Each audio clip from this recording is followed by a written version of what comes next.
So, we are here now again at the center of Seville, the beautiful city of Seville. We're going to the mushroom of Seville, or the las setas de Sevilla. So, let's go and see.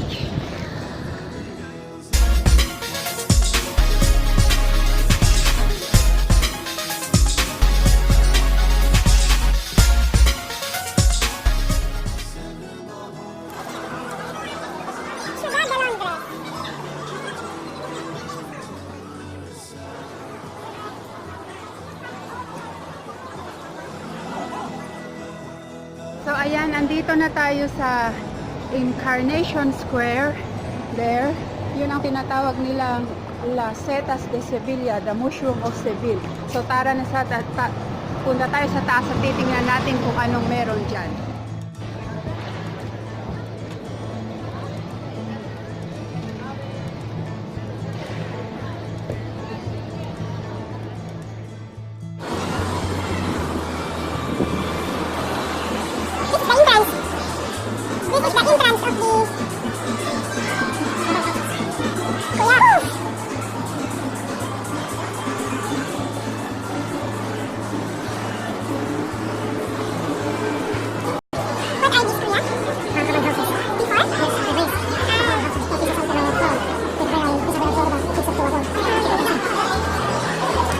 This is the yard of a Roman house. It pertains to the royal yard. Andito na kami sa taas, guys. So ituturo kayo. Dito kami sa taas. Ito ay tinatawag nilang setas of Sevilla, las setas de Sevilla. Las setas de Sevilla kasi para siyang mushroom. Kung nasa baba ka, pag titingnan mo para siyang mushroom. Tara na at mamasyal tayo dito sa mushroom building. Before to reach the top, you can stop to eat and have coffee and do souvenirs shopping inside the setas mushroom. Oh, it's so nice.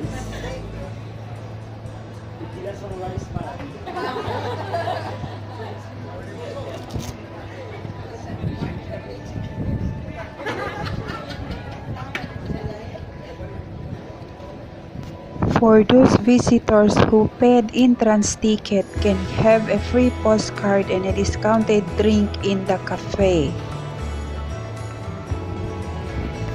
And the opening hours of visit are Tuesday to Saturday from 10 o'clock in the morning to 2 o'clock in the afternoon, and Sunday from 10 o'clock in the morning and 2 o'clock in the afternoon, and need to pay entrance fee for those non-residents visitors.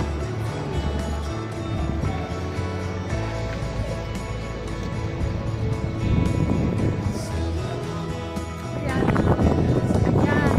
Dito na kami sa taas at napakaganda talaga. Makikita mo yung you are overlooking the city, the beautiful city of Seville. Ang ganda.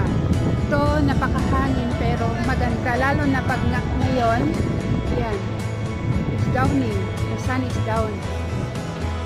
Ang ganda. It's really beautiful.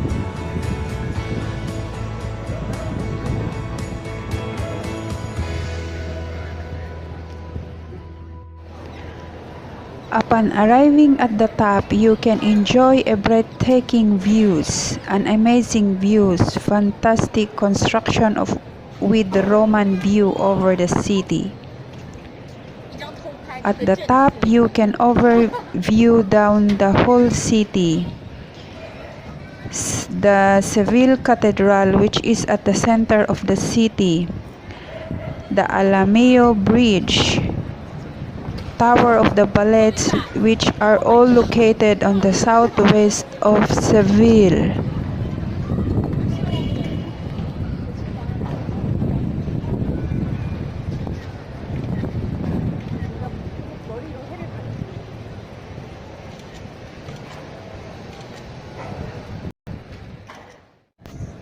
What is setas de Sevilla, or the mushroom of Seville? Mushroom of Seville is a wooden structure located at the La Encarnacion Square in the old quarter of Seville, Spain. It was designed by the German architect named Jürgen Mayer and completed in April 2011.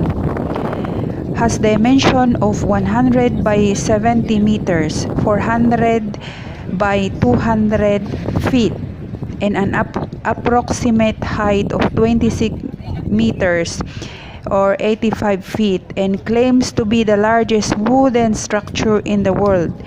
The building is popularly known as the Las Setas de la Encarnacion, or the Incarnation Mushroom. Okay, but now maybe we'll talk.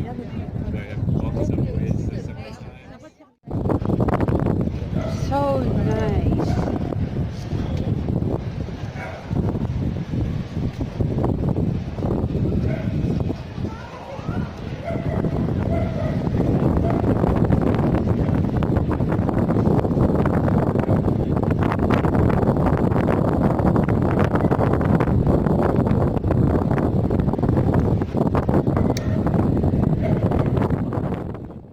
So ito guys ang mushroom mushroom of Seville. So see you again next time. Bye bye. God bless.